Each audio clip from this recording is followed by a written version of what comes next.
Iran மீதான போர் நடவடிக்கைகளை அடுத்த கட்டத்திற்கு கொண்டு செல்லும் வகையில் அமெரிக்க ஜனாதிபதி டொனால்ட் ட்ரம்ப் தனது ட்ரூத் சோஷியல் தளத்தில் அதிரடி எச்சரிக்கை ஒன்றை பதிவிட்டுள்ளார். அழிவு இன்னும் ஆரம்பிக்கவே இல்லை என தெரிவித்துள்ள அவர், ஈரானில் எஞ்சியுள்ள முக்கிய பகுதிகளை அழிக்கும் வேளையை அமெரிக்க இராணுவம் இன்னும் தொடங்கவில்லை என குறிப்பிட்டு சர்வதேச அளவில் பெரும் பதற்றத்தை ஏற்படுத்தியுள்ளார்.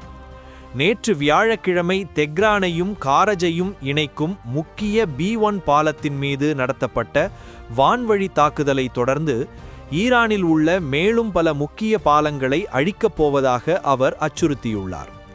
அத்துடன் ஈரானின் மின்சார விநியோக கட்டமைப்புகளையும் இலக்கு வைக்கப் போவதாக மறைமுகமாக குறிப்பிட்டுள்ள ட்ரம்ப், ஈரானை முழுமையான இருளில் மூழ்கடிக்க தயாராகி வருவதாக தெரிகிறது.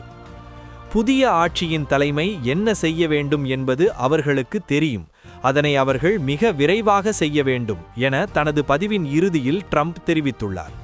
இதன் மூலம் ஈரான் நிபந்தனையின்றி சரணடைய வேண்டும் அல்லது அமெரிக்காவின் கோரிக்கைகளை உடனடியாக ஏற்க வேண்டும் என அவர் அதீத அழுத்தம் கொடுத்துள்ளார்.